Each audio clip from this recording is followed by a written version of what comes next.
Hello everyone and welcome back to the Football Analyst. So today we'll be looking at the Champions League match between Manchester City and Real Madrid, which ended in a 1-1 draw. So the game was definitely dominated by Man City in the first half. Real Madrid were able to score by Vinicius Jr Rocket and a quick counter-attack which enabled them to go into halftime 1-0. Now, after halftime, Real Madrid definitely had a bit more of the possession, but the game was relatively even, and if not for Kevin De Bruyne, Rocket as well, it may have ended 1-0, but City were able to get that goal back. So as we can see, Real Madrid set up in their usual 4-3-3, with Carvajal particularly looking to get forward as often as he could, or even invert and help Rodrigo get some space out wide. City went with their usual 3-2-4-1 with Stones picking up a pivot position. This became more apparent as they progressed into midfield. He would come into a central pivot role. But as they were playing out, Pep decided to move him back into a back four, as this would enable them to outnumber the front three of Real Madrid and also push their numbers forward out of their mid block, because particularly in that first half, Real Madrid really tried to sit back, and Pep Guardiola almost put Stones back a bit further, a bit deeper, to increase or entice the Real Madrid players to press too high and create space in behind that midfield line. So we'll take a look at Manchester City in possession to start with. So like I said, Stones would come back into the back four, and this gave them an outnumber against Real Madrid's front three. It often left Akanji free, which is Madrid were happy to leave open because he's not as confident on the ball, and he had Diaz next to him and he's not as confident on the ball as Stones or Walker.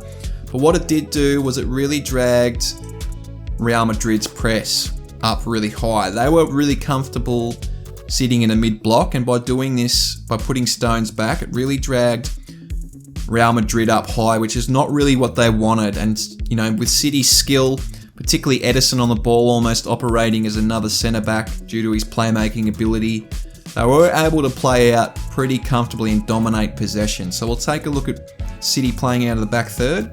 So as we can see, City would often have Stones in a centre-back position to play out. This gave them a 2v1 against Benzema with Diaz, and almost a 3v1 with Edison operating, being so good with his feet and almost operating as another centre-back. And this also meant that Real Madrid's midfielders were pushed high onto the two pivots. We can also see that Akanji is left free because Rodrigo's had to come up and try and press Diaz and Akanji. He's got two players to worry about.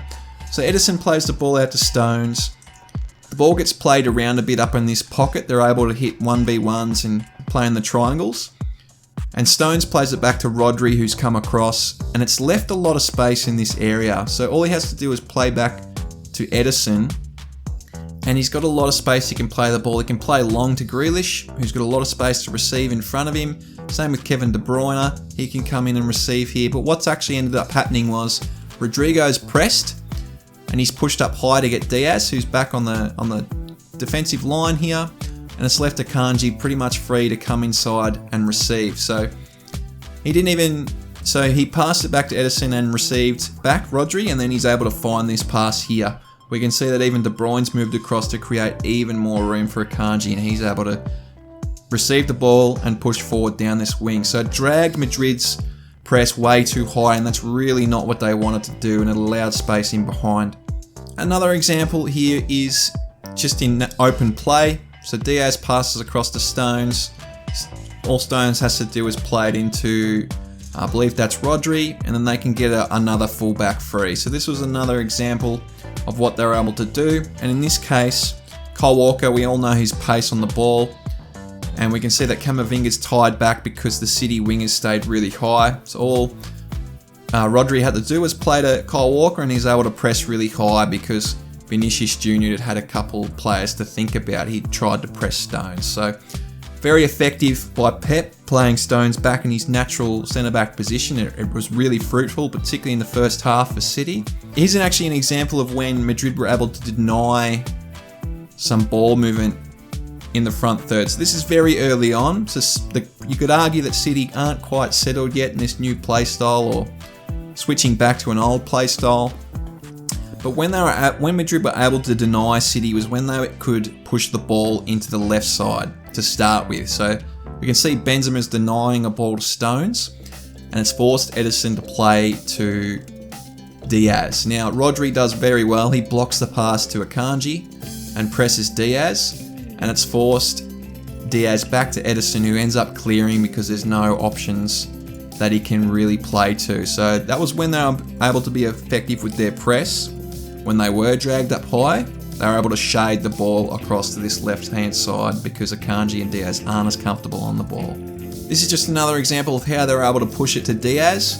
So we can see Benzema's cutting off the pass to Stones, and Diaz really doesn't have anything. He's already turned inwards because Rodrigo's blocked this pass to Akanji, and he's chosen to go long and across to Kyle Walker.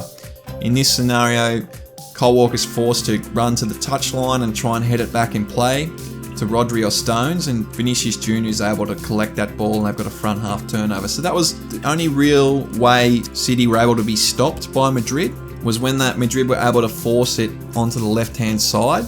But because the goalkeeper was so good with his feet and just the positioning of City's players, they were able to play it out with relative ease, albeit with some risk. So in midfield, Stones went back to his pivot position, and Madrid went with the 3-2-2-3 sort of formation with a box 4 in midfield, and this just gave City an advantage 4v3 in midfield because we have Kroos, Modric and Valverde playing in midfield. Benzema's pressing the ball. Sometimes he would dip back, but it really wasn't far enough to stop balls into these half spaces to De Bruyne and Gundogan. It didn't happen often because they played so tight. The fullbacks often would come in to protect balls into there, and they would get the wingers to come back and almost play a really deep 4-5-1 in midfield. But occasionally City were able to get the ball into Gundogan and De Bruyne in these half spaces. So this example is just a play where we can see that because Madrid are so worried about this box 4, they've pressed really high against these two pivots in Stones and Rodri, and Diaz has the ball and he's not really closed down by anyone. We can see that Rodrigo and Vinicius Jr have stayed pretty high. Later in the game they started coming back a bit deeper, but as we can see, all it took was a ball over to Gundogan in this pocket or this half space, and he's able to receive. Fortunately, Rudiger saw this and he came up and pressed really hard, and it actually caused a bit of a turnover. But we can see the space that was afforded if those wingers didn't come back, and that was something that City were able to capitalise on a few times, and it's something to watch for in the second leg, whether or not they can actually gain an advantage from the defensive work rate or lack thereof from the Madrid wingers. Another example of this, and this was probably the most regular way City were able to get forward, just due to the narrowness of Madrid's defence or mid-block, was playing out wide. And particularly Haaland's positioning made an impact. Every time he would go to present in midfield, a centre-back would have to follow him because they already had a 3v4 against them in midfield, so a centre-back would have to follow Haaland to make sure he didn't receive. And this would mean that there were gaps that would open up between the back line, and De Bruyne and Gundogan were very clever with this. This is something they do regularly. They would move into Haaland's position. This would drag the defence inwards and leave the space for Bernardo Silva. So that happened fairly regularly. We can see another example where the ball's sort of been on this side. Gundogan's got it. He's on this side as well. And because of the narrowness of Madrid's back line, Bernardo Silva's able to receive. So this was a very fruitful avenue to move the ball into forward areas for City. Now, when City had the ball in forward areas, Madrid played a very narrow and deep block. So they denied balls into Haaland. Kroos would make sure that nothing could really get into Haaland, and they forced City to penetrate from wide areas. So we can see that Madrid are in the sort of a 4-1-4-1 or a 4-5-1. Modric and Valverde coming back with Rodrigo and Vinicius Jr, and Karim Benzema would sort of protect these pivots and not make it too easy for them to be deep-lying playmakers. This often meant that City had to recycle the ball a lot and switch play to find extra space and see if they could get in on the other flank, but it It really didn't eventuate to much. There weren't a lot of clear-cut chances during the game. There was a lot of shots from outside the box. There were a couple that they got inside the box, but they were from angles where you'd think Courtois, the quality of Courtois, would be able to save. But we'll take a look at the first example of Madrid's defensive line. So we can see the back four has come across pretty tightly, pretty far. And we can see Rodrigo and Vinicius Jr are back as well. So this forced City into wide areas, and it's what Madrid really wanted, because they only needed to defend really up on this touchline. They had an extra defender with the touchline, and it forced City to play out to the opposite wing a lot too. We can see this is another example of Madrid just clogging this central area. Look, Stones is walking on the ball and he's trying to find something in here to play. Because there's just so many Madrid bodies, there was just nothing really to go to. I will just mention in this example, sometimes we all know Vinicius Jr is very talented going forward, but he can be very lazy defensively. He often doesn't come back, he walks back, he doesn't really care where he should be on defense sometimes. And this allowed City some chances down the wings. And in this scenario, they could really pin the fullback 1v2. So we can see Kyle Walker's come up really high, and Bernardo Silva's come from an inverted position. And we can see Alaba's recognised this, but he doesn't want to go out because it'd leave space in behind. So all it took was just a play from Walker, just a ball down here. Bernardo Silva receives. Fortunately, because Madrid have so many bodies centrally, Cruz was able to just come in and block this cross. But it's something to watch in the second leg, just the defensive work rate of both wingers, but particularly Vinicius Jr. City could have some advantages down this flank. This is just another example of Vinicius Jr.'s positioning. We can see Rodrigo's a bit deeper, so he's sort of in the right position, but Vinicius Jr. is sort of high. He's in line with Benzema, which is not really what Madrid wanted. They wanted him back here in a deep, particularly in the back third, to be helping defend this ball out wide. This has forced Camavinga to sort of straddle between protecting central areas and Kyle Walker. And it's allowed Stones just to play an easy 1-2 with Rodri and get the ball in this area. And this is where he really had that bit of a run, where Camavinga's had to come across and make a desperate play on Stones to make sure he didn't get through and create something for City. So they didn't get the free kick for this. They probably should have. The referee played advantage, but we can see how out of position Camavinga was.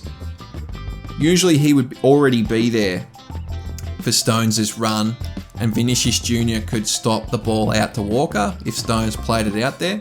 But because he's had to defend Walker, he's had to struggle to get back and lunge at Stones to stop him and give away a foul. So just something to watch, Vinicius Jr.'s defensive positioning and whether City can capitalise on when he gets lazy.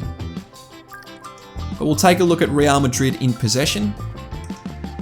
So in the first half, they didn't have a lot of possession. City dominated possession, but after halftime, they had a bit of play, and I think they actually won possession count 54% to 46, something like that. But when they played out, they played very high and wide, and played out with a single pivot in Toni Kroos.